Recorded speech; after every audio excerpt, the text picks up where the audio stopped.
In the last lesson, we learned that successful retrieval requires strong cortical memory traces, but also strong retrieval pathways, and that retrieval practice is a great way to sort of strengthen both of these. Well, in this lesson, we'll look at the implications for forgetting. So based on these two elements of successful retrieval, psychologists sort of understand forgetting in two different ways. One way to forget is a failure of consolidation. So here we have a brain attempting to learn something, and as typical, we would have weak cortical memory traces, but something went wrong, and we don't have a strong hippocampal memory trace, we only have a weak hippocampal memory trace. What might that be? Well, poor attention would be a big one. So you'll recall the difference between poor attention and focused attention. Poor attention, focused attention. When we're paying attention, our brain is better able to make stronger cortical memory traces and hippocampal memory traces. So with poor attention, then we can be left with weak hippocampal memory traces.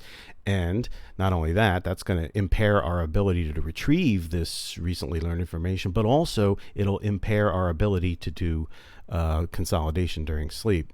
First of all, retrieval. You'll recall that we need our hippocampal memory traces to retrieve those weak memory traces early in the learning process. And if we only have a weak hippocampal memory trace, we are likely to fail to retrieve. So we will have forgotten the information we were supposedly learning.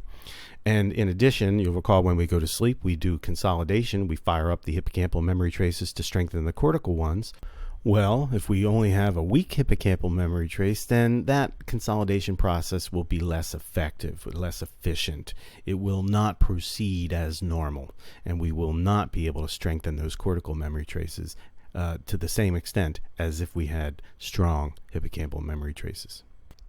So our first form of forgetting is really that we didn't make a good memory trace in the first place, possibly due to the weak hippocampal memory trace that therefore was unable to retrieve information, and we couldn't go through consolidation during sleep. And what can cause a failure of consolidation? Well, during the learning episode, we're not paying attention, we're multitasking, stress, fatigue.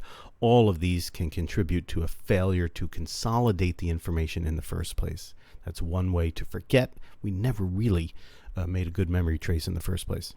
But there's a second way to forget. Now here we have a brain that evidently installed strong memory traces in the cortex for that information, and with the thick retrieval arrows there, we've got strong retrieval pathways. So this person did a good job. Perhaps they studied repeatedly with sleep in between, and they have really learned well some body of information. But let's say then they go for a long time period where they don't retrieve this information. They don't ever access it. We'll call that disuse. Now, scientists think what can happen here is that retrieval pathways can weaken. So here the idea is if we go for a long period of time and we don't sort of use the knowledge we learned, what can happen is the brain loses access to the information stored. So this is a location problem. Notice scientists still think there are strong cortical memory traces. The problem is in the retrieving part, that the retrieval pathways have weakened. We've lost access. Our brain is having trouble locating these memory traces. Now, why do scientists still think that the cortical memory traces are strong? Well, that gets back to the concept of the long-term memory system. You'll recall there is a low plasticity in the cortex, and the idea is we need repeated study sessions to strengthen those synapses, but once they get strong, there is thought to be slow decay. And that makes sense for a long-term memory system. If we're going to have a good long-term memory system, we don't want that information disappearing, decaying quickly in our long-term system. And so scientists think there are strong memory traces in the cortex here if we did a good job studying, but what can happen is that we can lose access. The retrieval pathways can weaken. So there are two ways to forget then. We can fail to consolidate, often due to just weak hippocampal memory traces formed at the time of supposed learning.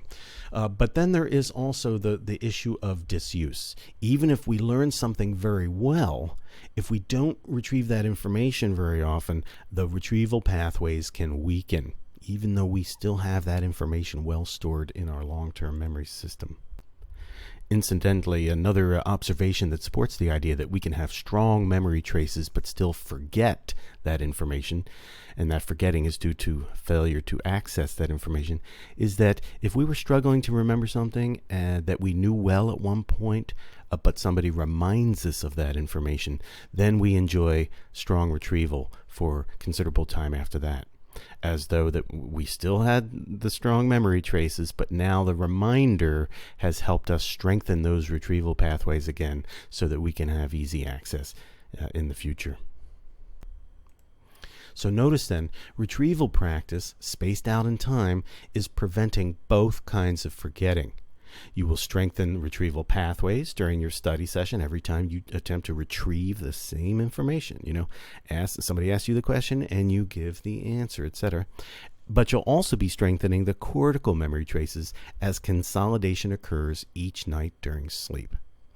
So when we study repeatedly, spaced out in time with sleep in between, we are doing good things for our brain in terms of installing strong cortical memories. Every time we go to sleep, we're going to be strengthening the cortical memory traces during consolidation, and every time we retrieve this information, we will be strengthening the retrieval pathways.